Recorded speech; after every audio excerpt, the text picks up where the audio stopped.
Subscribe to our YouTube channel and press the bell icon to get the latest updates. के पारासरण का नाम आज देश का बच्चा बच्चा जान गया है।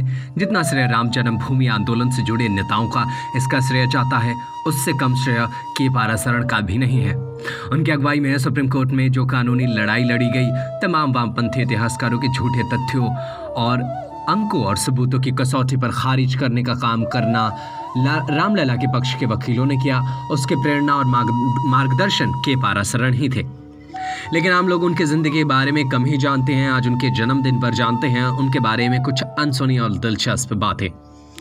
के पारासरण अपने तर्कों में पुराने हिंदू ग्रंथों का इतना उल्लेख करते हैं कि एक बार मद्रास हाईकोर्ट के चीफ जस्टिस संजय किशन कौल ने उन्हें इंडियन बार का पितामह की उपाधि दे डाली थी और कहा था कि बिना अपने धर्म से विमुख हुए पारासरण जी ने, चाहे यूपीए हो या एनडीए, दोनों ही सरकारों में उन्हें काफी सम्मान मिला।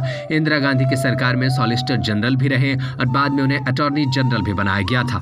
अटल बिहारी वाजपेयी की सरकार में उन्हें संविधान की समीक्षा करने वाली ड्राफ्टिंग एंड एडिटोरियल कमेटी के सदस्य बनाया।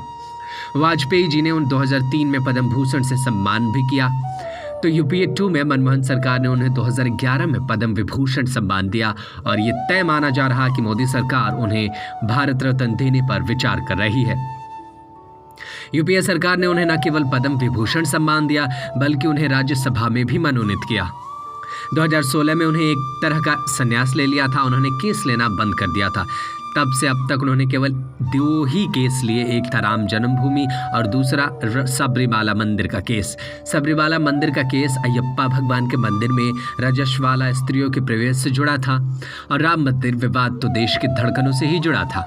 उन्होंने इस केस में रामायण की नास्तिकता, ब्रह्मचर्य की अवधारणा भी समझाई। लेकिन यूपी तमाम तर्कों के बावजूद सुप्रीम कोर्ट की 5 जजों की बेंच ने उन्हें सभी तर्कों को सबरीमाला केस में खारिज कर दिया।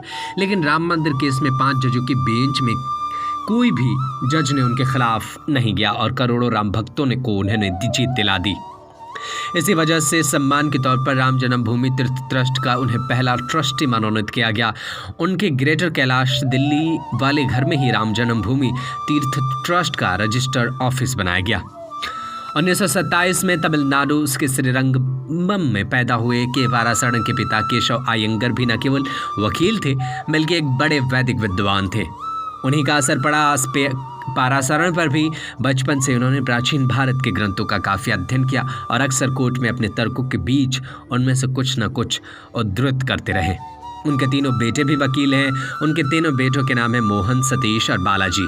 मोहन पारासरण कुछ समय के लिए यूपीए 2 की मनमोहन सरकार में सॉलिसिटर जनरल भी रह चुके हैं। अब तो परिवार की 4थी पीढ़ी भी कोर्ट में प्रैक्टिस करने लगी है।